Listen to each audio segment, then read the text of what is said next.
Olá, companheiros, estamos aqui mais uma vez para gravarmos esse estudo e que possamos todos encontrar todos em paz, com esperança, com fé, principalmente nesse momento de turbulência pelo qual estamos passando, mas que tenhamos sempre a certeza dada pela doutrina espírita de que dias melhores virão. Nós vamos iniciar aqui o nosso estudo lendo uma página do livro Sementes de Felicidade. Você é mais capaz do que pensa ser. Seu poder de realização pode revolucionar situações e operar profundas transformações no meio em que você vive. Mentalize assim a força que há em você. Ó, força suprema que habita dentro de mim, tu és o pulsar de Deus dentro de mim. Obrigado pela tua presença. Reconheço que não tenho mais motivos para ser triste ou mal-sucedido, porque tu estás comigo. Bem pensando e agindo, a força infinita de Deus se planifica em você. Então vamos pedir aí o amparo e a orientação do plano espiritual, do nosso anjo guardião, dos nossos amigos espirituais, para que tudo corra bem neste estudo, possamos ter clareza de pensamento e facilidade para passarmos aí para vocês o fruto dos nossos estudos. Que possamos todos continuar seguindo a doutrina espírita com perseverança, com fé, procurando praticá-la, procurando a renovação íntima a cada instante, mesmo que haja obstáculo, mesmo que haja dificuldades pelo nosso caminhar, que possamos seguir confiantes no amparo e na proteção de Deus, de Jesus e dos nossos amigos espirituais. Que assim seja, graças a Deus. Nosso estudo de hoje é Estados da Emancipação da Alma. Está no Livro dos Espíritos, perguntas 400 e seguintes.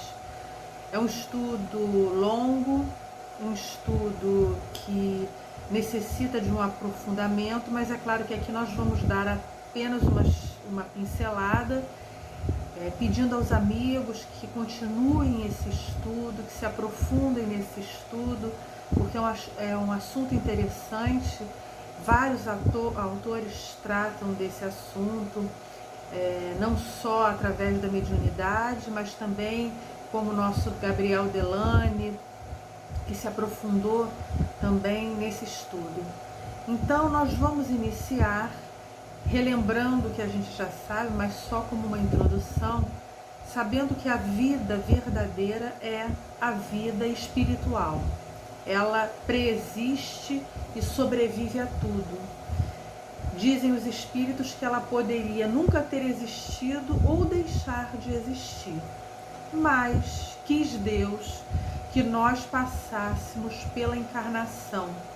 A encarnação é uma necessidade e os espíritos nos dizem, ela tem como objetivo o progresso do homem, o aprendizado, a evolução do espírito e também para que possamos contribuir, nós espíritos, possamos contribuir com a obra da criação. Então, essa necessidade, esses dois grandes objetivos da encarnação, fazer com que progridamos e também com que contribuamos com a obra da criação. Mas é claro que a gente não consegue todo esse aprendizado e todo esse progresso numa só vida. Então Deus nos deu como lei a pluralidade das existências, para que possamos aí, através das reencarnações, das encarnações sucessivas, conquistar essa evolução, conquistar o grande objetivo que é a perfeição relativa. As encarnações, elas são muito numerosas, porque dizem os espíritos, o progresso é quase que infinito, mas todos nós vamos alcançar a perfeição relativa. Esse é um determinismo da lei de Deus, que todos nós iremos um dia alcançar a perfeição relativa. É claro que esse caminho é diferente para cada um. Depende do uso do livre-arbítrio, depende do que estejamos fazendo na nossa caminhada. Uns vão chegar mais rápido quando estão agindo de acordo com as leis de Deus e outros mais lentamente. Mas importante sabermos que é um determinismo da lei de Deus que todos nós iremos alcançar um dia a perfeição relativa. Até lá estamos aí, quando atingirmos esse estado de perfeição relativa, não precisaremos mais encarnar, não haverá necessidade da encarnação, só no caso aí de uma missão, né? Mas não vamos estar livres deste ciclo de encarnações, né? Como necessidade para a evolução do espírito. Mas até lá estamos sujeitos ainda ao aprendizado na carne, na matéria. E dizem os espíritos que essa passagem para a encarnação é para o espírito como se ele estivesse num cárcere, como estivesse tolhido da sua liberdade. Ainda mais quando as encarnações são mais grosseiras, quando ainda estamos no estágio evolutivo ainda muito inferior, que precisamos aí encarnar em corpos densos, grosseiros. Então, para o espírito é como se ele estivesse num cárcere, mas existe a possibilidade da emancipação da alma, como forma do espírito ter essa liberdade provisória, essa liberdade momentânea. Então, quando esse laço que prende o espírito à matéria se afrouxa, e a gente vai tratar dessas formas de emancipação, de liberdade provisória, de afrouxamento daí desses laços que prendem o espírito ao corpo físico, ele se sente aí mais pleno, com possibilidade aí de assumir faculdades que muitas vezes são cerceadas justamente por conta da encarnação do corpo físico. Ele tem a possibilidade de conhecer o seu passado, de conhecer o seu futuro, de assumir, como dissemos, faculdades, ou então, dependendo do seu grau evolutivo, ele se utilizar aí dessa faculdade, desse desprendimento, dessa emancipação para ir ao encontro dos seus vícios morais, de lugares, zonas ainda inferiores, mas que estão de acordo com as suas vibrações. E a primeira possibilidade que vamos estudar de emancipação da alma é através do sono. Então, através do sono físico, temos a possibilidade de nos desprendermos provisoriamente, porque o desprendimento definitivo só se dá com a morte do corpo físico. Então, no sono, nós nos desprendemos, a alma se emancipa, os laços se afrouxam. E não precisa ser o sono completo. Dizem os espíritos que aquele estado de modorra, aquele estado em que você está meio dormindo, meio acordado, já é suficiente para a alma se desprender, porque se ela se sente num cárcere, presa no corpo físico, qualquer oportunidade ela já se desloca, ela já sai daí do corpo físico, ficando apenas presa por um laço fluídico ao seu corpo físico. E aí, quando ela sai, ela entra em contato com o plano espiritual. E aí, como dissemos, ela pode alçar voos maiores, e ter contato não só com espíritos desencarnados, mas também espíritos encarnados que estão no plano espiritual, ou fazer visitas aí aos seus encarnados. Enfim, há várias possibilidades. Ou de repente ficar só ali pairando no quarto, né? Não alçar voos maiores, é uma outra possibilidade. Mas nós temos como prova da emancipação da alma o sonho. O sonho é a prova de que o espírito realmente vivenciou experiências no plano espiritual. Mas para que haja sonho, é necessário haver o sono completo, né? Nós temos aí 4 fases do sono. Seria a primeira e a segunda, um sono mais leve. Na terceira, um sono mais profundo. E na quarta, que é a chamada sono REM, que é aquele quando os olhos se mexem mais rapidamente, e aí é que acontece o sonho. Ah, mas e aí quando eu não me lembro do meu sonho? Quer dizer que eu não sonhei? Eu não vivenciei experiências no plano espiritual? Não. Você só não lembra, mas a vivência aconteceu. Você só não lembra. E por que isso? E aí, para dar uma explicação, né, uma das explicações é justamente quando a gente fala dos sonhos confusos, né, daquela confusão. Puxa, eu sonhei com isso, mas foi uma confusão e tal. Por que isso acontece? Então, as nossas experiências aqui no corpo físico, elas vêm através dos órgãos dos sentidos. Quando estamos desprendidos, é o perispírito que vive todas as experiências no plano espiritual. O perispírito, ele é intermediário, como sabemos, entre a matéria e o corpo físico. Então, enquanto eu estou aqui em estado de vigília, as experiências,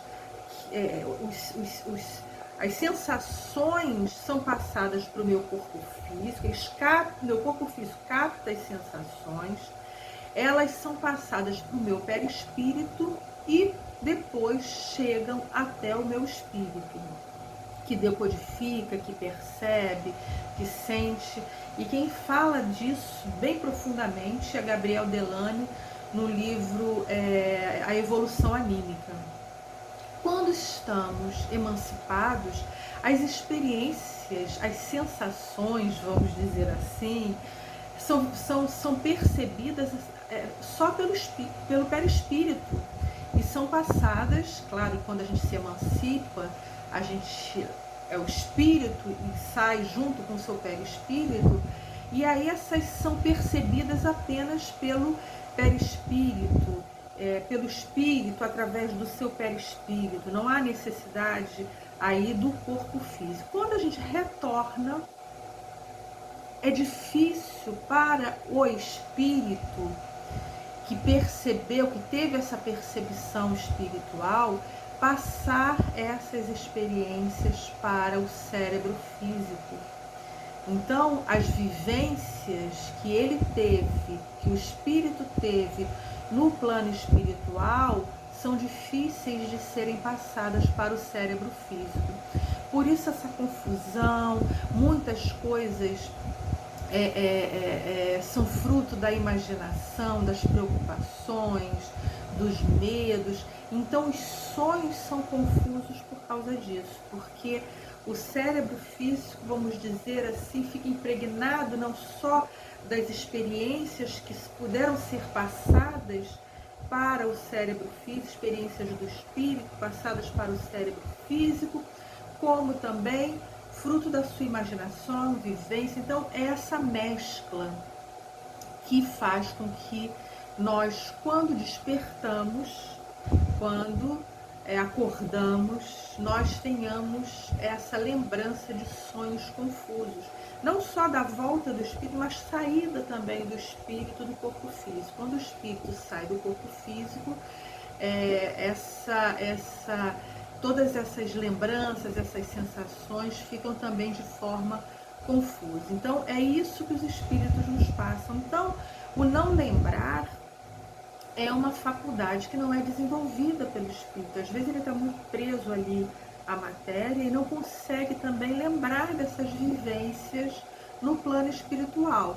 Então, além dessa explicação, dessa dificuldade do espírito ter que passar todas as informações vividas enquanto em estado de emancipação, essa dificuldade de passar essas informações para o cérebro físico, há também o estado evolutivo do espírito, o não desenvolvimento da faculdade, que faz com que ele não se lembre ou que tenha aí sonhos confusos, né? Agora tem também os sonhos vívidos, dizem os espíritos. Claro que quanto mais desenvolvido, mais desapegado da matéria, isso vai facilitando também para que, ao retornar ao corpo físico, o espírito possa aí trazer essa memória do plano das experiências vividas no plano espiritual.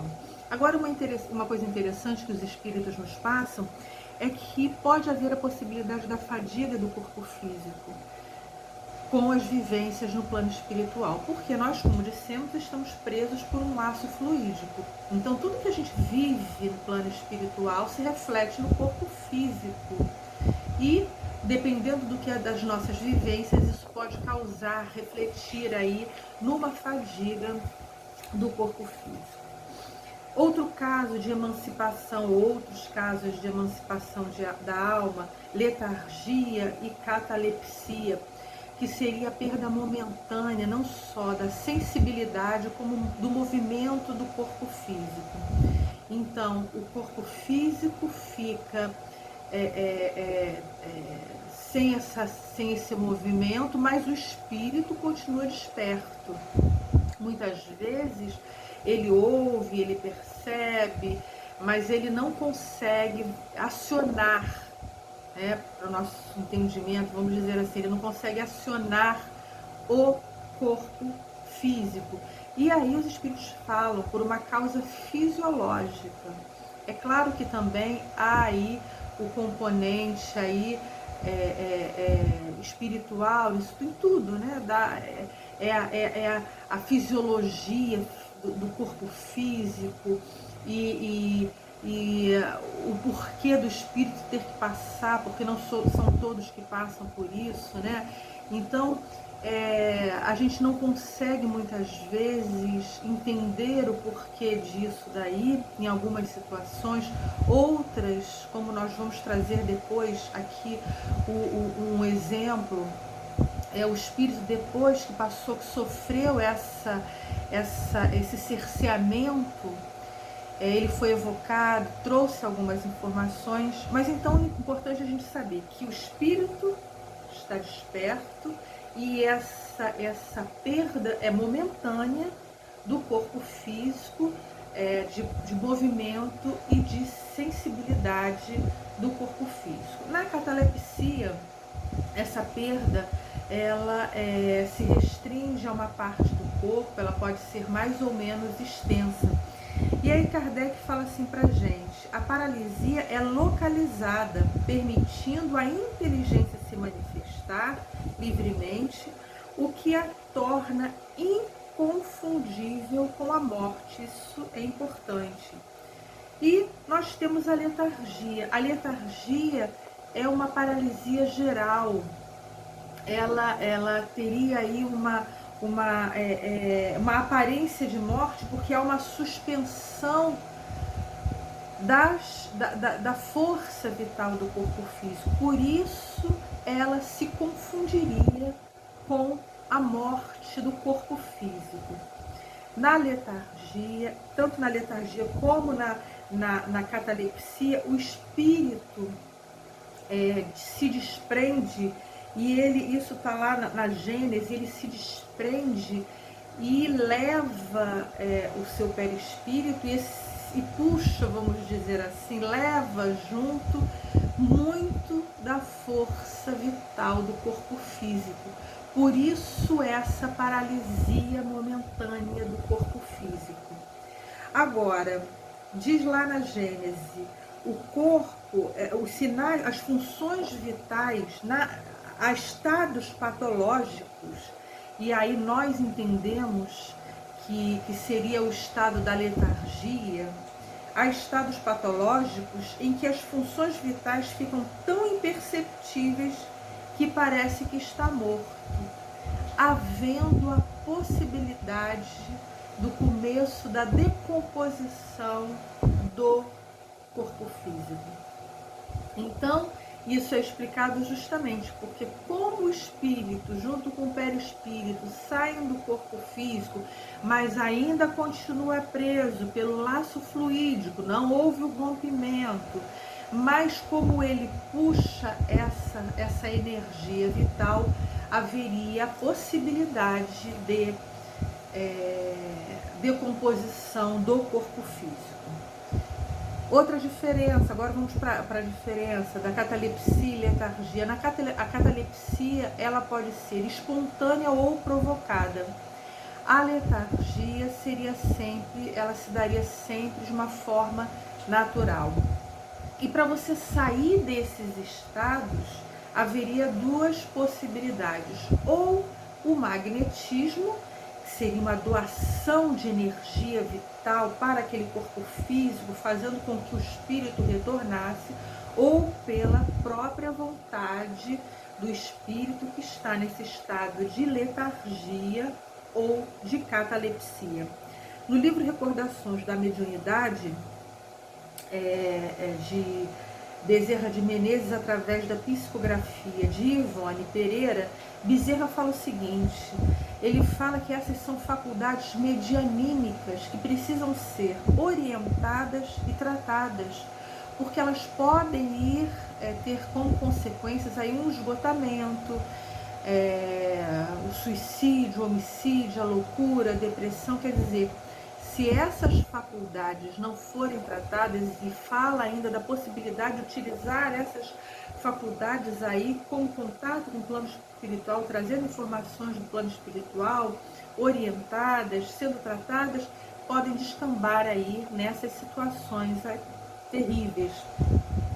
Ivone Pereira, neste mesmo livro, ela traz um exemplo que ela disse que conheceu, né, esse fato, que vivenciou aí esse fato, da médium. Ela fala da médium Chiquinha, e a mesma coisa acontecia com o médium Carlos Mirabelli. Ivone Pereira, ela diz que essa médium Chiquinha, só que ela diz que ela é uma médium cataléptica, mas ela diz que tanto nessa médium Chiquinha como no caso de Carlos Mirabelli, os dois em estado que ela chama de catalepsia, acontecia a decomposição do corpo físico. Já começava aí esse início de decomposição do corpo físico. E aí nós temos outros exemplos. A filha de Jairo, que seria aí Jesus, quando todo mundo estava lá, ele foi chamado, todo mundo chorando, ele diz: calma, ela não está morta, ela só está dormindo. E ela, ao impor as mãos, ela desperta desse estado aí que Kardec chama de letargia. O filho da viúva de Naim, também outro estado o rapaz estava em estado de letargia. Lázaro, que aí a irmã dele diz que ele já estava em estado de decomposição, mas Kardec ainda fala como é que ela podia saber. Enfim, mas é um outro estado de letargia.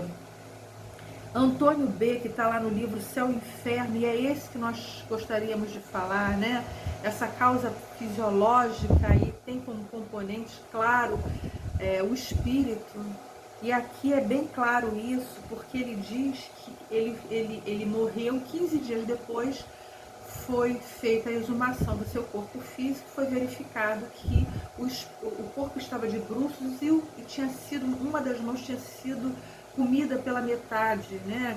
A metade da mão estava comida pelo próprio morto, né? Mas na verdade ele foi enterrado em estado de catalepsia. Ele foi evocado na Sociedade Espírita de Paris, e ele contou que ele realmente tinha toda a aparência de morto, já tinha o corpo já estava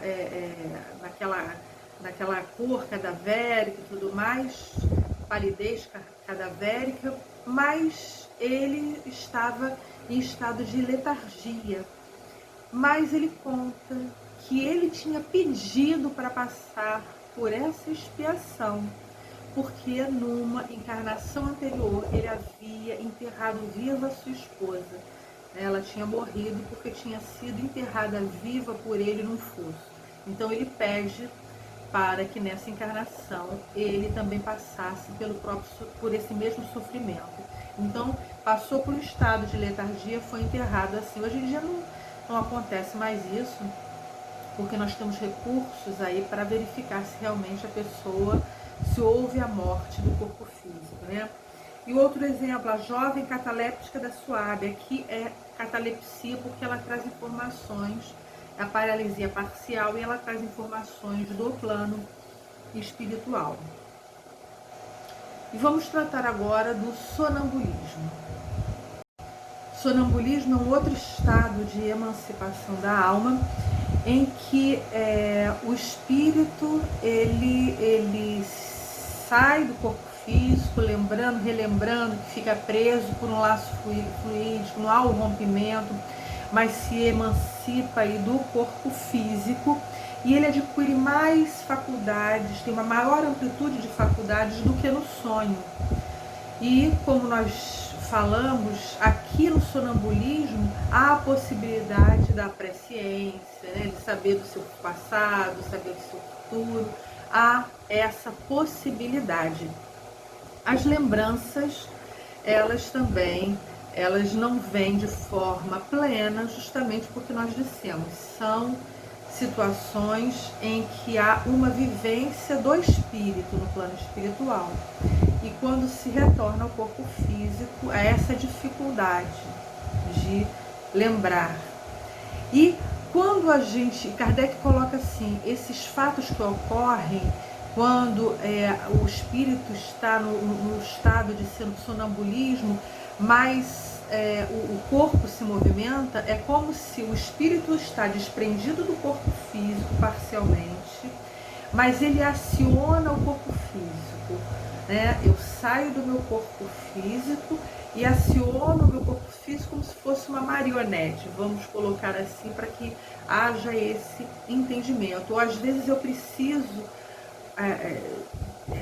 de utilizar do meu corpo físico, como no caso de um padre, isso está narrado, se não me engano, na Revista Espírita, não, no livro de Gabriel Delane, O Espiritismo perante a Ciência. O padre, ele em estado de sonambulismo, ele dormindo, e ele escrevia algumas páginas e tal, e porque ele precisava, né, umas palestras e tudo, ele precisava do corpo físico para escrever, mas ele estava em estado de sonambulismo, ele estava desprendido do corpo físico, se utilizava do corpo para poder escrever essas palestras que ele ia dar.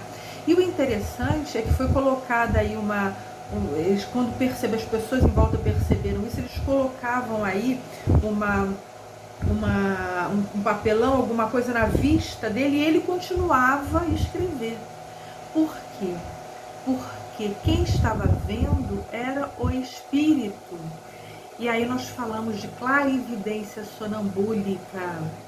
A clarividência sonambúlica é o espírito quem vê, não é o corpo físico.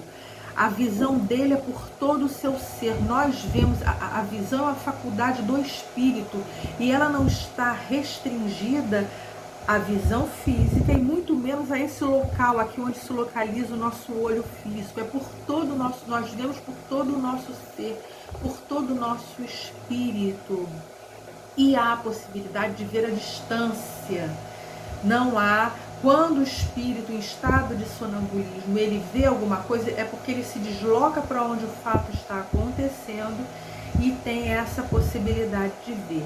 É claro que essa visão está restrita ao grau evolutivo do espírito.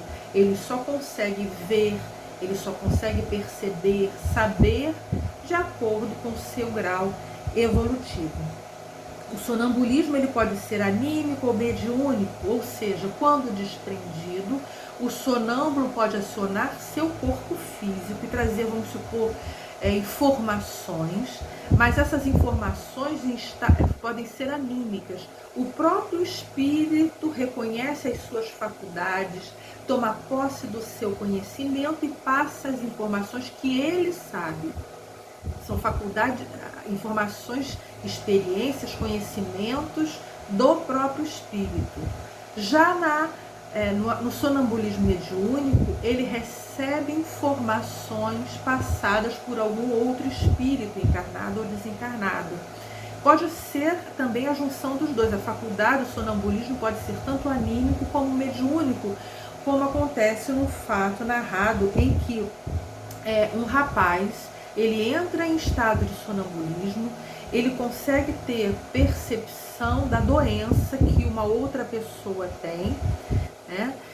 Mas ele não consegue dar a receita, ele não consegue passar o medicamento, porque para isso ele necessita do concurso de um espírito que é médico e que passa para ele qual medicamento que essa pessoa tem que tomar. Ele percebe a doença, mas o remédio é dado, ele percebe essa doença pela sua própria faculdade anímica, o seu espírito consegue perceber, mas o remédio é dado por um outro espírito. Então a junção não só da faculdade anímica como da mediúnica.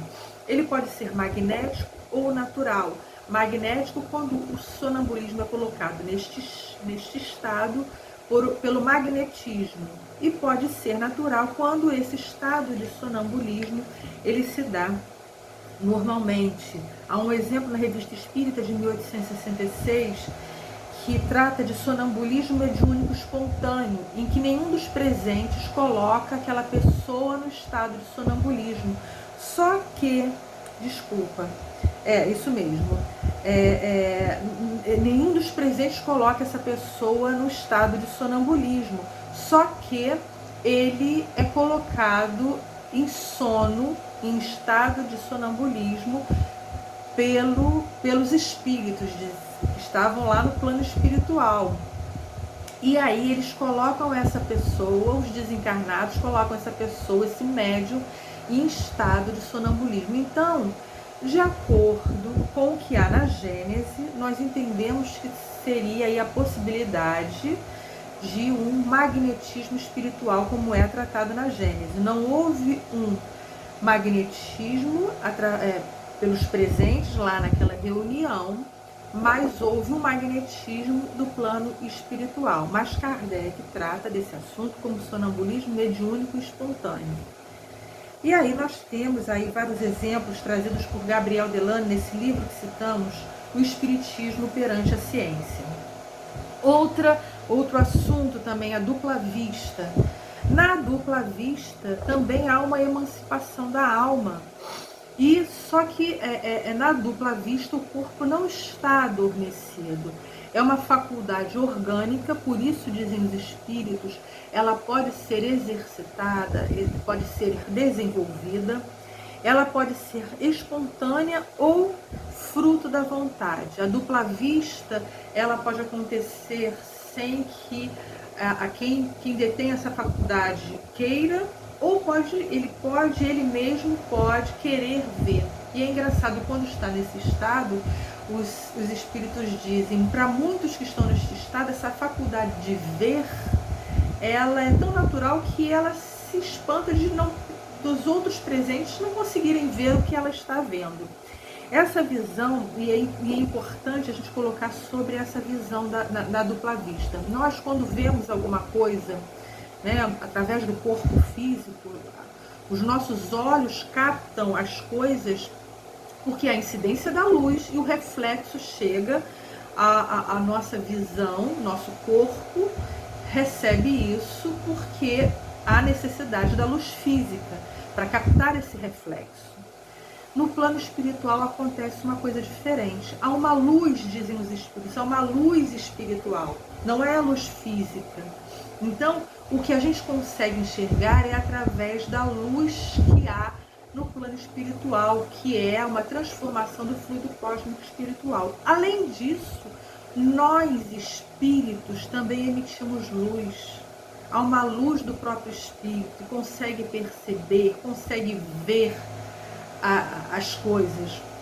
E aí, quando esse espírito em estado de emancipação, na dupla vista, ele consegue ver, ele consegue penetrar.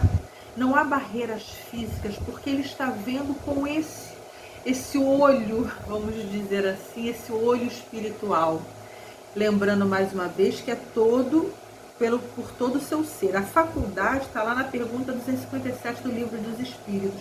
A faculdade de ver é um atributo essencial da alma, assim como a faculdade de todas as outras percepções. E voltamos a dizer, o que o espírito vai ver ou deixar de ver depende do seu grau evolutivo.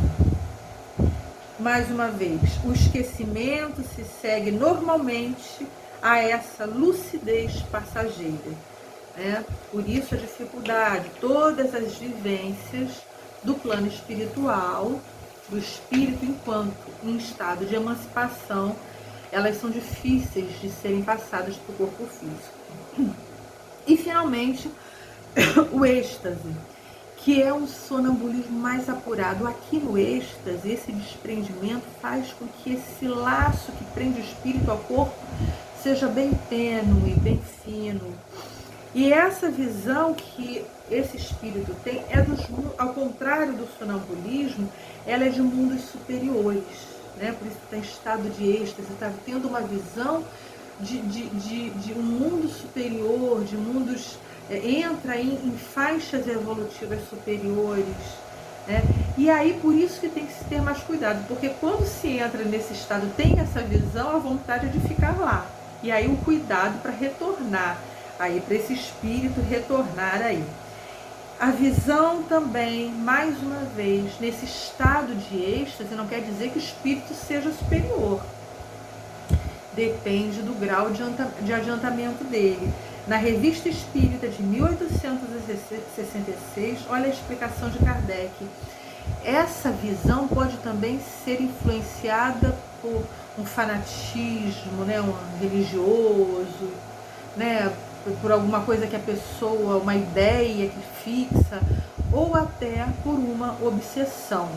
Então, ela pode estar aí, sofrer todas essas influências, por isso, essa faculdade, aí essa visão mais clara, mais verdadeira, vai depender do grau de adiantamento do espírito.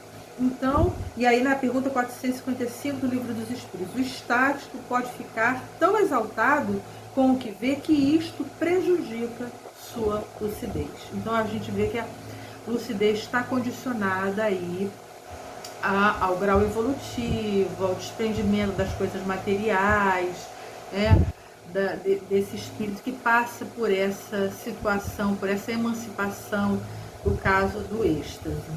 Então, meus amigos, finalizamos aí o nosso estudo. Como dissemos, tem no livro Obras Póstumas, trata disso. No livro já citado de Gabriel Delany, O Espiritismo perante a Ciência, no livro Mecanismos da Mediunidade. Então, há uma farta leitura aí para nos aprofundarmos nesse estudo. Mas que possamos ter contribuído com alguma elucidação sobre esse tema. E agradecemos aí por todos vocês por essa atenção, pedindo mais uma vez que os bons espíritos estejam do nosso lado, atuando nas nossas vidas, nas nossas dificuldades, possamos ficar em paz, confiantes e esperançosos sempre. Que assim seja, graças a Deus.